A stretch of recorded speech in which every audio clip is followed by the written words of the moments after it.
E aí, vamos mergulhar fundo nessa história?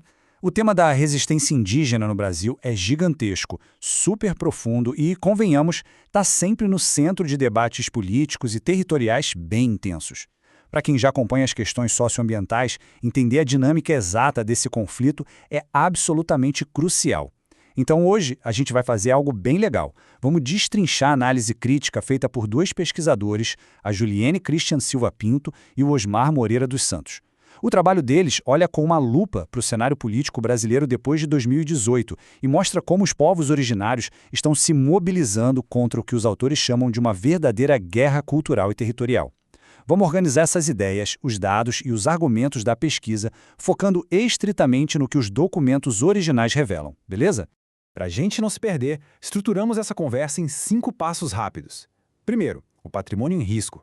Segundo, a ofensiva governamental. Terceiro, forças e leis anti-indígenas. Quarto, os gestos de resistência. E, por fim, uma luta coletiva. Vamos lá?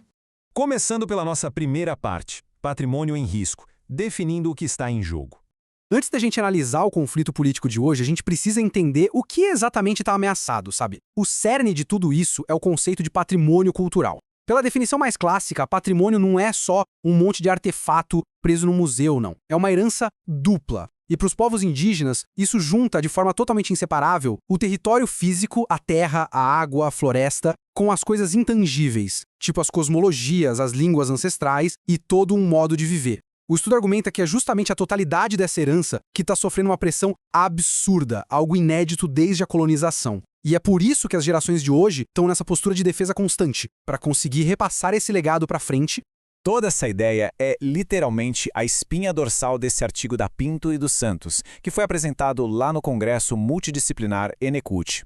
E olha, o texto deles adota uma postura analítica e sociocrítica bem marcada. É muito importante deixar claro que a nossa ideia aqui não é tomar partido ou escolher um lado na polarização política do país, tá?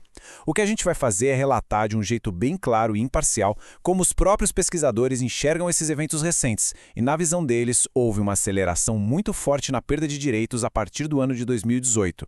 305. Guardem esse número. Segundo o censo que os autores usaram como base, esse é o número de povos indígenas diferentes vivendo no Brasil hoje. É muita diversidade. Mas olha só, embora eles representem cerca de 4% de toda a diversidade pluriétnica do país, eles são os sobreviventes diretos de séculos e séculos de perdas territoriais. A tese central dos pesquisadores é que essa multiplicidade incrível está bem na linha de frente de um ataque. Um ataque que, segundo eles, quer homogeneizar a cultura e a economia do país. Isso nos leva à nossa segunda seção, a ofensiva governamental, uma política de destruição. Bom, como os pesquisadores descrevem as ações do governo federal brasileiro nesses últimos anos? Para eles, não é só falta de sorte ou erro de gestão.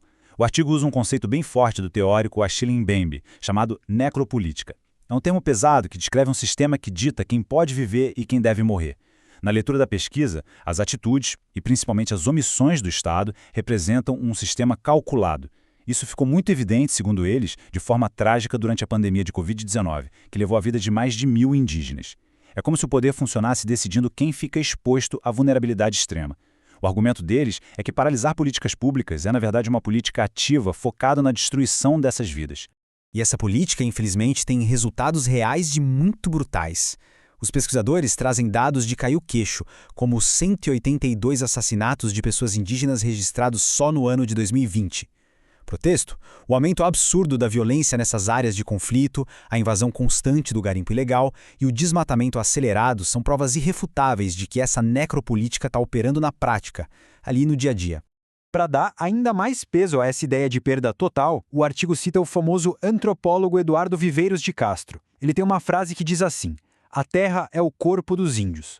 Os índios são o corpo da terra. A relação entre terra e corpo é crucial." É muito forte, né? Na interpretação do estudo, quando se arranca essas populações dos territórios ancestrais delas para liberar espaço para o mercado, você está basicamente esvaziando o sentido da existência delas. Tirar a terra é literalmente tirar o corpo. Os pesquisadores afirmam que isso é uma condenação ao desaparecimento físico e da própria identidade, e que essa seria a intenção final dessa gestão estatal que eles analisaram. Vamos para a parte 3, forças e leis anti-indígenas, os mecanismos de poder. Agora que a gente entendeu a gravidade do diagnóstico que os autores fizeram, precisamos olhar para as engrenagens disso tudo. Quem está puxando essas cordas? O artigo organiza isso em 5 forças principais. Primeiro, a gente tem a bancada ruralista lá no Congresso, que está sempre buscando expandir o agronegócio. Segundo, a indústria da mineração, que está de olho vivo nas riquezas debaixo das reservas. Terceiro, algumas facções militares que, de acordo com o texto, veem a presença estrangeira na Amazônia como uma ameaça à soberania. Quarto, setores de igrejas evangélicas com suas pautas religiosas. E o quinto elemento que o estudo aponta como vital, a própria FUNAI. A Fundação Nacional do Índio, que deveria ser o órgão de proteção, teria sofrido um esvaziamento e sido cooptada, passando a funcionar quase como um balcão de negócios em terras indígenas, em vez de defender os povos. E como isso tudo vira lei? A pesquisa mapeia uma agenda legislativa bem agressiva. Eles agrupam várias medidas do que chamam de Portaria 667 e destacam alguns projetos de lei e os impactos deles. A gente vê coisas como o famigerado PL do Marco Temporal, que tenta invalidar a demarcação de terras ocupadas depois de 1988, tem também projetos para liberar mineração em terra protegida, anistia para grileiro que invadiu terra e o chamado PL do Veneno, que flexibiliza o uso de agrotóxicos. Pro artigo, esse pacotão de leis é tipo um trator passando por cima dos direitos constitucionais originários, de forma super metódica. Chegamos então à nossa quarta parte, gestos de resistência lutando pela sobrevivência.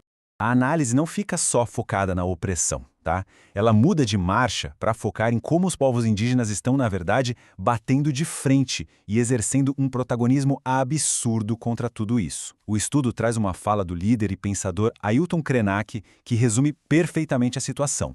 Ele diz que a gente precisa ter a coragem de ser radicalmente vivos e não negociar sobrevivência. Percebe? Para eles, resistir não é um joguinho político, é uma questão de existir ou não.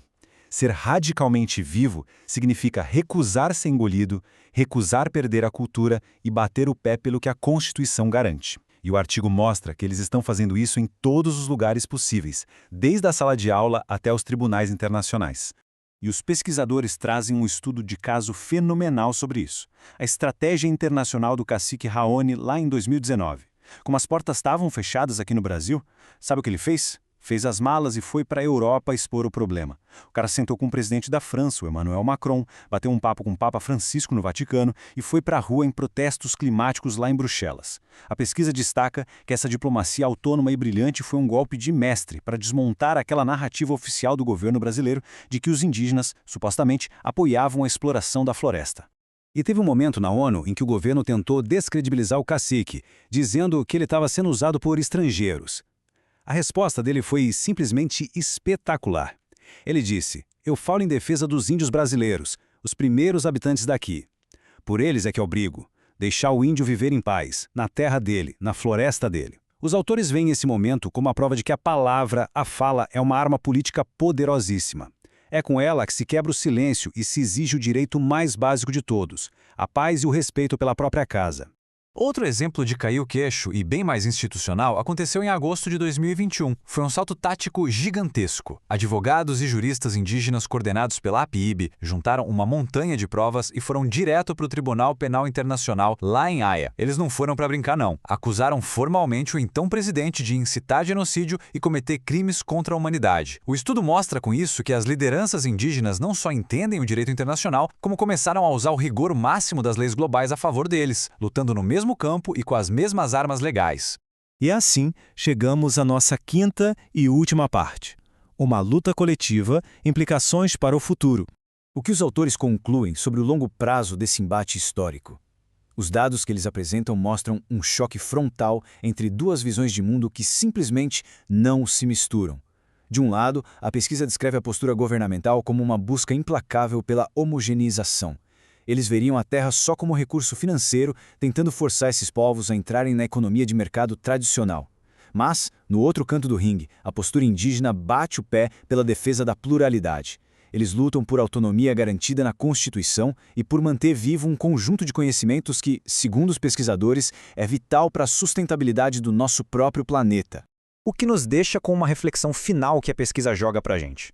Sabe, se preservar a cultura e o patrimônio indígena é a principal garantia que temos para proteger a Amazônia, que, convenhamos, regula boa parte do clima do planeta inteiro, então será que essa luta deles é só uma briga local por terras no Brasil? Ou será que essa resistência gigante contra o apagamento cultural e físico é, na verdade, a linha de frente de uma batalha pela sobrevivência global de todo mundo? É uma pauta pra lá de provocativa. Serve pra gente repensar o peso real das vozes dessa galera que, todo santo dia, tem que lutar apenas para continuar radicalmente vivos.